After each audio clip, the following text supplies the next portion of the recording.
Hey everyone, welcome back to Carrots and Olives. My name is Brittany and today we are going to dive into this pen brand. This pen box. I have not purchased from this brand in a long time, and this is Pilot. So I wonder if you can guess what pen I got. I do have a few Pilots. In fact, I want to say Pilot was one of the first couple of brands that I bought when I was first getting into fountain pens. And since then, I've decided to look into other brands and more high-end brands and unique brands. So now I'm going back to this one in particular because I have been looking at some of the higher end Pilot pens. And this one, I hope, is going to fill that void that I've been having lately, I guess. So this is the Pilot Custom Heritage 92, and I got it in the clear, and it is a fine nib. Now, Pilot cases don't seem to change much from the lower end to higher end. Correct me if I'm wrong if that changes when you start getting, I think my Pilot Custom 823 was a little bit, had a different packaging. It was a little bit fancier, yeah. So this pen does not have, it does not have a converter, as you can tell. It does not have any cartridges in here because this pen is actually a piston fill. So it looks like there is some water droplets in here. I don't know if it has gone through some testing, but if it has, that's good. And I am ready to get started. So the biggest appeal to me for this pen is the flat tops and the demonstrator look. I also do like how this portion of the pen is tinted in a sense so that it doesn't feel like there's like you will always have to clean it if something were to get stuck up there, any ink. So that's actually a nice feature for me because I do find every once in a while that I do get ink up here and it's really hard to clean. It's not as noticeable. And I decided to go with the fine nib because I want to be able to use all my pens more for every day. And as nice as it is to have pens that are broader to have fun with your inks, I do find that I'm using my fines and extra fines a lot more because I am, one, using planners that are quite tiny or have tiny spaces, and two, especially next year, I'll be using planners that don't always have Tomoe River paper in them. So having pens that are finer for me usually helps with like smearing or seeing the ink act funny on the paper. So, or at least that's my goal. And it works in some cases, not all the time. So I've decided to ink up the pen with Sailor Mano Souvenir. And it's a pretty blue ink.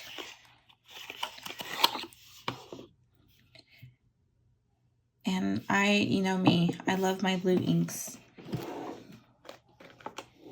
I can't get away.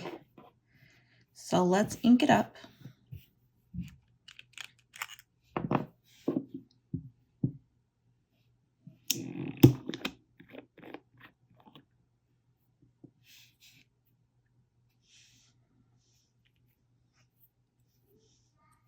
I'm going to pull the piston down or twist it down, dip it in,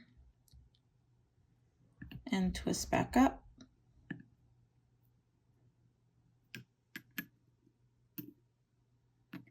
And I'm okay with that fill. I want to say that this holds a lot of ink. It looks like it holds a lot of ink to me. If you have this pen, do you find that the ink capacity is pretty good? It lasts you a while. Is it too much? Do you prefer to have a smaller capacity because you like to change the colors, or you get bored of colors too quickly? Let me know. So you could see the ink even in the grip and then also in the barrel. Really pretty. And we are going to test out the nib. Crossing my fingers that the nib is going to be exactly what I'm looking for.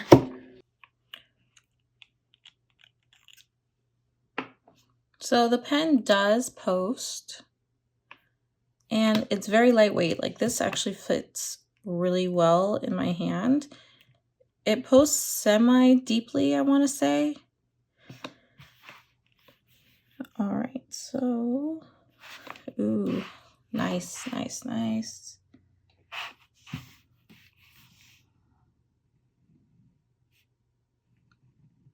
Nice and fine.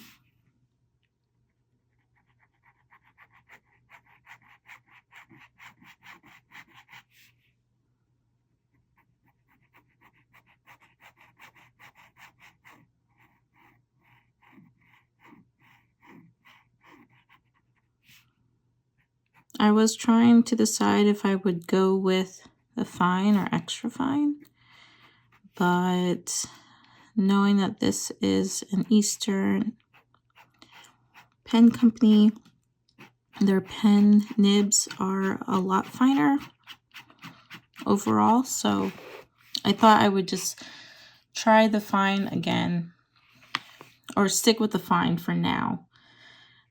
So this is the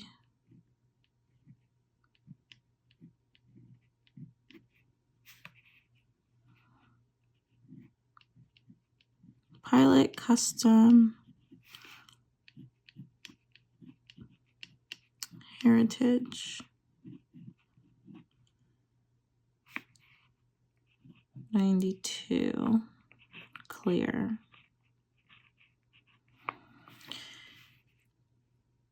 And my ink is Sailor.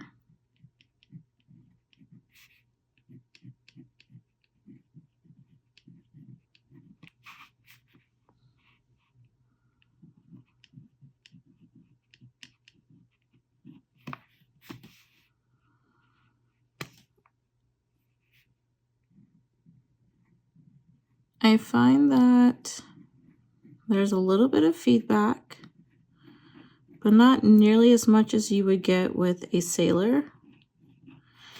The tines are a little soft, but not as soft as my Custom 74, which is also in a medium.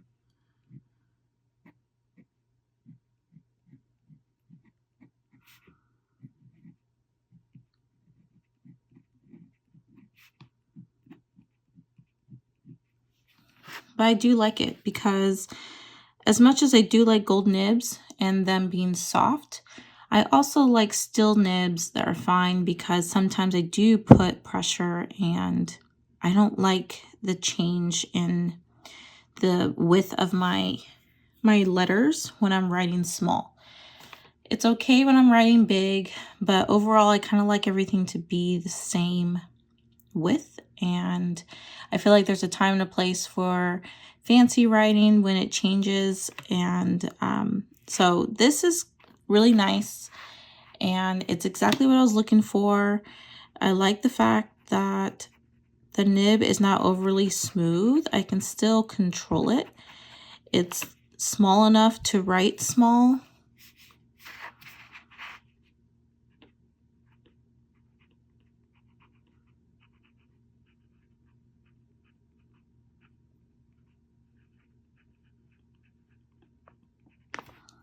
And I mean, I'm sure I could probably get a little bit smaller than that. Reverse writing is not great, but I don't do that often. And yeah, so I'm really happy with this pen. Seems to be well tuned and exactly what I've been looking for. And it's a piston fill, so it holds your ink. Let me know if you guys have any questions.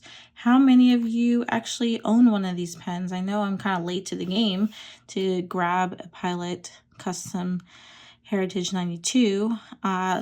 Let me show you the pilots I do have. Okay, so I am quite surprised with my Pilot collection. So let's start off with the least expensive to the most expensive. And the first ones are my Pilot Kakunos. I got these, I would say maybe 2 years ago. So way past when I started with fountain pens, but I think these are really great starter pens. Even great for kids, I would say. The nibs write really well, and they have little cute faces on them. Even now, they have more options with cute faces. And then they have fun colors, or at least fun barrel colors. So these are great. They're lightweight, kind of cheap feeling and looking, but still the nib and the writing experience is really nice, which is really what ultimately matters, at least in my opinion.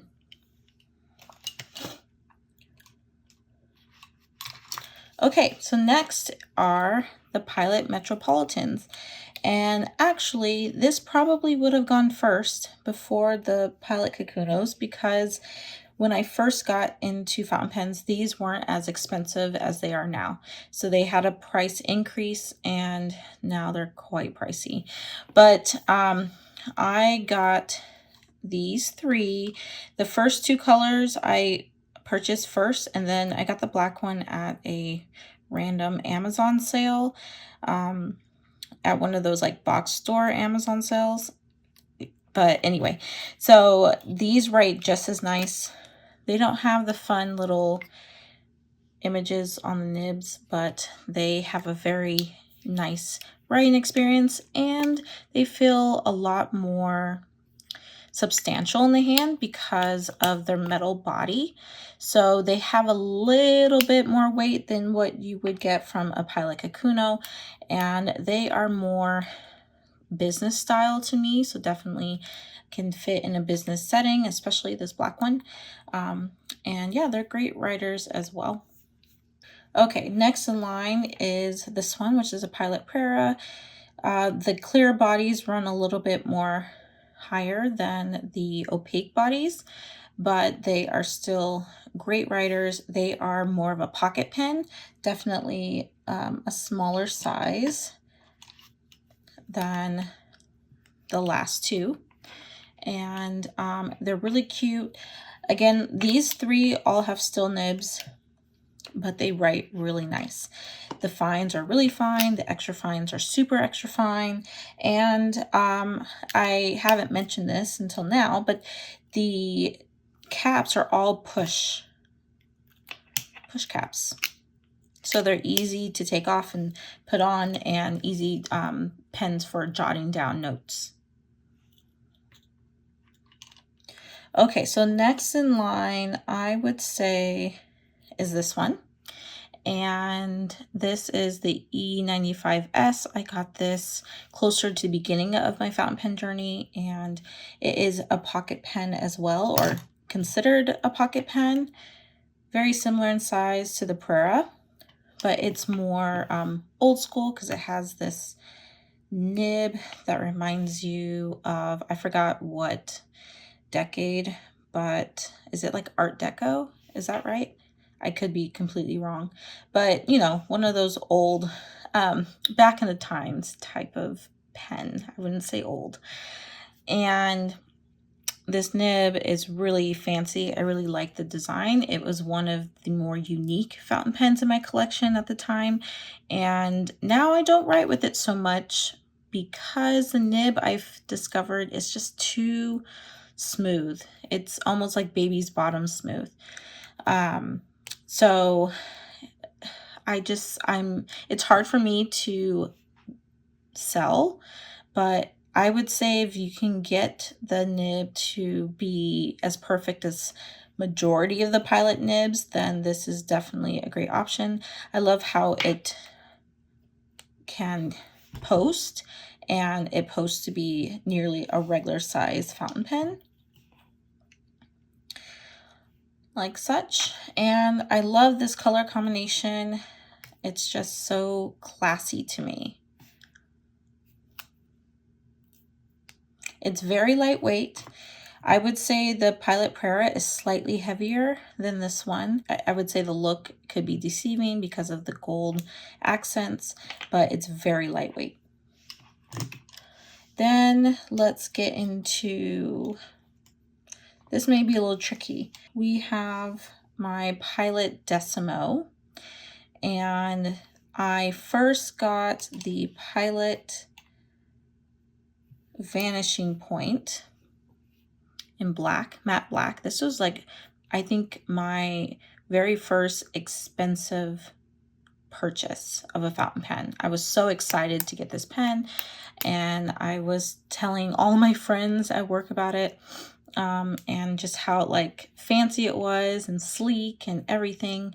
But this was like the first pen I could really understand the gold nib and the bounce, because it does have a really large bounce to it. It's really soft. So I found that I don't always like that, even though it's an extra fine. Then I decided to get the Pilot Decimo because I wanted something with color. And I didn't realize that the capacity would be quite lower than the Pilot Vanishing Point. But it is quite a bit sleeker to me because it has the silver accents to it, just in comparison to my black one. So I really like that. I do like this color. It's like a purpley blue, and this I ended up getting in a medium, and it writes quite juicy because it also bounces, the nib does. Now the Pilot Decimo is a lot lighter in weight than the Vanishing Point. I would not go as far as having as light as the E95S. I would say it's probably right around the weight of a Prera for the Decimo. And then this one is slightly heavier. Okay, so I was unsure about the price of those because you can at times get them at a really great price, the Decimo and Vanishing Point. And then we have my Pilot Custom 74, and this was my next expensive purchase, although yeah, I think it was my next expensive purchase. And this one has a media nib. This nib is exactly the same one that is used in the Custom Heritage, but my medium I'm finding is just too soft, and it makes a medium feel like a broad to me. So I only use it on occasion. I do like the barrel. I don't like the fill of my converter. It seems like it should be so easy because it's a plunge, but it's hard to plunge ink, especially ink that's like low in the bottle. So that's some of the things I find that I don't like so much with this pen, but I know I can never get rid of this pen because it's really pretty, having the purple, and it's one of those pens I always remember the experience when I got it, and could afford it.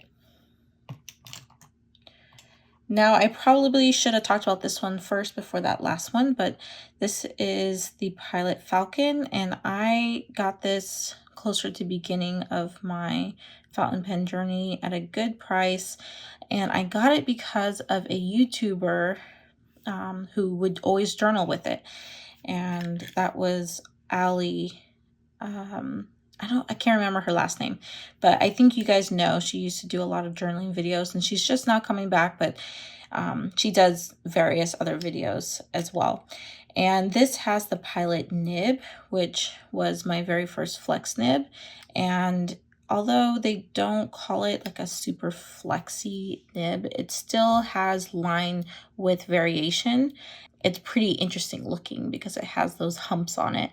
So I have used this recently for drawing, and it works great. And I used it on a trip, and it was actually a really nice and good experience, but for some reason I just don't gravitate towards it all the time, although it's nice to have this nib because it's unique to Pilot, and you know, it's one of those that I don't think I could ever get rid of.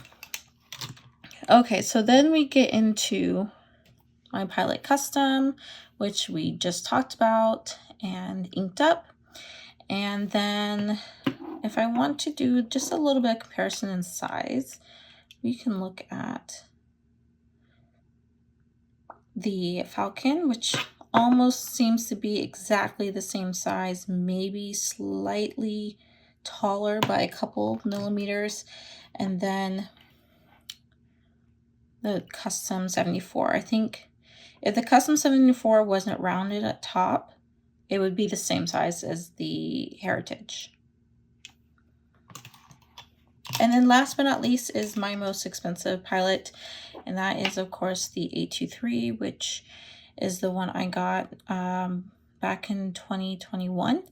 And I enjoy this pen, but I know I would have enjoyed it more had I chosen the fine nib. And I remember when I was selecting or about to buy this pen, I wasn't sure if I should use or if I should go with the fine or the medium. And I went with the medium because I felt like that was safe.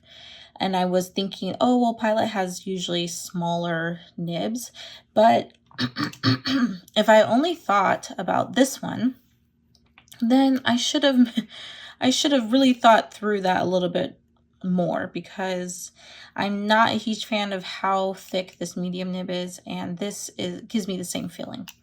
So I haven't been inking it up that much, but I did recently ink it up, and it's kind of hard to tell, but there's like some ink sloshing in there. And I'm excited to write with it again. It's definitely very comfortable, and the nib is pretty big. And I love that because it keeps my hand a little bit higher and not rubbing so much on the page. And I can write with it posted, and it's just really, it's such a comfortable writer, which is the same feeling I get with the Custom Heritage. The only thing in between the two is that this one has a little bit more weight to it. So it feels a lot more substantial, which gets into the price. And plus it's a plunger fill, so you can definitely get a lot more ink into this pen and have more time to write with it before you use all the ink. So that's pretty much everything. I guess we could lay them all out here.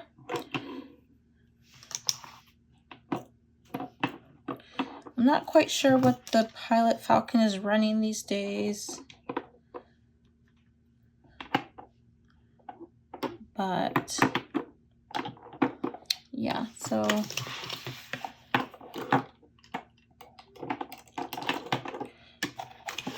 again, a lot more than I thought I did have. And I don't know, I'm happy with this collection. I feel like there's no need to have two of everything.